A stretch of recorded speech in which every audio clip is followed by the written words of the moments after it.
cite kay Attorney Harry Roque in contempt. Bakit? Sinite siya in contempt dahil supposedly hindi siya pumunta sa hearing last week nung 16th. Kasi, tama ba last week? Last week, nung 16th. According to Attorney Roque, nagkamali lang daw po siya.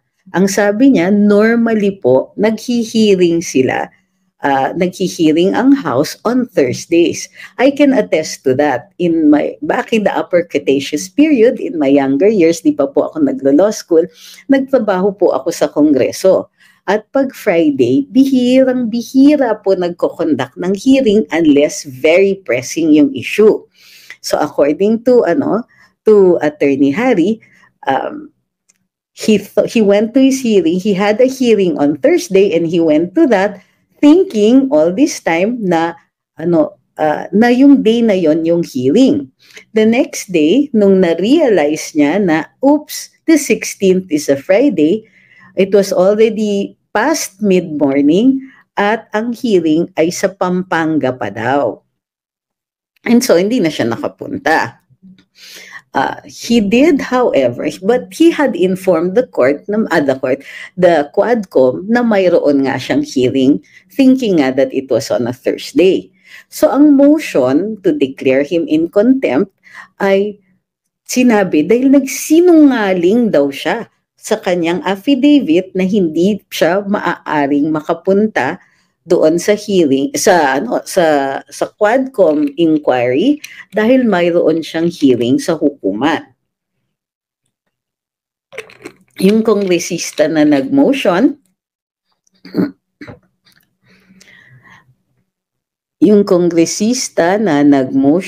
nagsabi na mayroong perjury kasi nga chinek niya at wala naman daw pong hearings conducted in the city of Manila si Attorney Harry Roque on that day. So, humingi ng paumanhin at nag-apologize si Attorney Harry at sinabi niya it was an honest mistake. Nalito lang daw siya nun sa date at ang pagkakaalam niya ay Thursdays nga naman ang hearings. Bihira nga po magka-hearing ng Friday at kadalasan nga po ang ibang mga staff ay hindi na pumapasok tuwing Biyernes. So, ayun. So, malaking diskusyon. So, ang highlights ng diskusyon na yon ay mayroon talagang mga kongresista who wanted to, well, it seemed to me, this is my opinion, you don't have to agree. It seemed to me na parang pinapahiya talaga siya at sinasabing, wala ba yan sa calendar? Hindi mo ba alam yung mga ganyan? Meron pa na ang pinakamalala ako sa tingin ko, of course, merong ibang mga kongresista, they really came across as condescending. Gayun pa man, sanay na tayo, ganyan talaga sila. Ang medyo medyo nagbo-border on difficult to understand is yung sinasabi ni Congressman Dan Fernandez kasi inungkat niya, ang sabi niya, sige, honest mistake. Pero ikaw ba, pag wala ka dito ngayon nakikita natin na pagkumbaba ka, humingi ka ng apology. Pero pag nasa labas ka ng Kongreso, anong sinasabi mo tungkol sa amin? Anong sinasabi mo sa mga kongresista? Lalong-lalo na sa kanyang pagtatanggol kay Doc Lorraine at kay Ka Eric Celis. Sinabi ni Attorney Harry, oo naman, kliyente pa rin niya yung mga yon. Pero ang mga nasabi niya ay tungo sa kanyang pagdidepensa.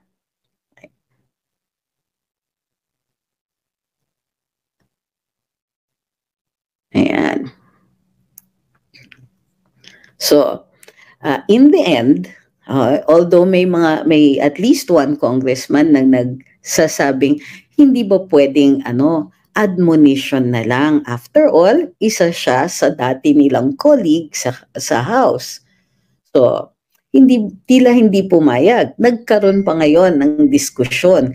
Humingi si Attorney Harry na magkaroon ng boto at bilangin kung sino yung mga kongresista na sumasang-ayon sa motion. Unfortunately, ayon sa rules ng Kongreso mismo, magkakaroon lang ng botohan kung may tumanggi o nag-oppose dun sa motion. Unfortunately din, wala pong nag-oppose sa motion na yon. And therefore, hindi nagkaroon ng boto. Bakit hindi nga nagkaroon ng boto? Kasi, well, hindi na talaga nagkaroon ng boto kasi nga hindi inoppose yung motion. So usually yan, you move and it is seconded, it is carried. Nag-compute pa bago ang lahat, ang Quadcom kung ano ang mga kailangan na boto.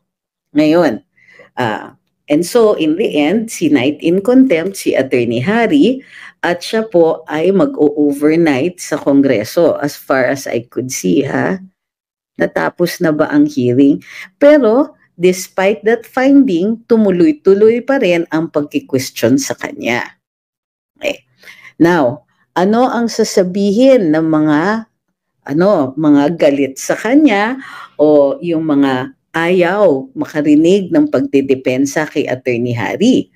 Unang sasabihin niyan ay iyakin kayo. Okay? But that's something that you can discard. Bakit? Ad hominem yan. It attacks the person instead of the argument. Ngayon, ano pang sasabihin nila? Talaga naman nagsinungaling. Hindi na po yan totoo kasi tinanggap ng Kongreso yung kanyang apology at tinanggap na posible nga talaga na nagkamali siya.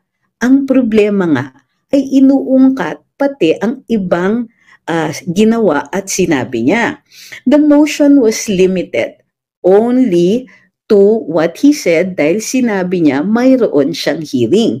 Pero yung pag-uungkat ni Congressman Dan Fernando ng kanyang mga sinabi before is a bit foul. Alam niyo kung bakit? Kasi may freedom of speech. Ano yun? Dinadamay or may message yan ng mga kongresista kay Attorney Harry. Huli ka namin dito. Pero kahit tinatanggap namin ang apology mo. But we're making you pay indirectly for something that you said about us. Ang mga public officials or government officials sinabihan na dati pa ng Korte Suprema na hindi pwedeng balat sibuyas. Kailangan i-allow nila ang kalayaan magsalita at magpahayag. And yet, sabi ni Ismenil, alam mo naman na hindi absolute ang freedom of speech. Opo, hindi nga. Pero ano nga ang limitasyon ng freedom of speech? Libel. May libel ba? Sinabi ba ng mga kongresista na may libel? Wala. May inciting ba yan? To sedition, to terrorism, to rebellion? Meron ba? Wala din. At yun, was there any false publication under Article 54 of the Revised Penal Code? Wala din. Yun po, pag sinasabi mong hindi absolute ang freedom of speech, dapat alam mo kung ano ang mga limitasyon. At hindi po lumabag si Attorney Harry sa mga limitasyon na yun. Walang naghabla sa kanya ng libel. Walang nagsabi na mali yung sinasabi niya. Walang nagsabi na nagprint siya ng publications that are false that could lead to issues of commercial and national security. O, meron ba? So, pag sinabi ninyo sa akin na hindi absolute ang freedom of speech, ipasok nyo po dun sa exceptions. Wala ka namang sinasite na exception. It's Menil 39. Diba? If you're going to cite the rule or you're going to cite the exception, sabihin mo sa akin, ano doon ang nilabag doon sa exceptions? Again, freedom of speech is the rule. What are the exceptions? Yung mga nakalagay sa batas na hindi mo pwedeng sabihin. Meron pa pala. Merong limitations on speech doon sa mga Safe Spaces Act. May limitations din doon sa sa medical information, private yung mga yan.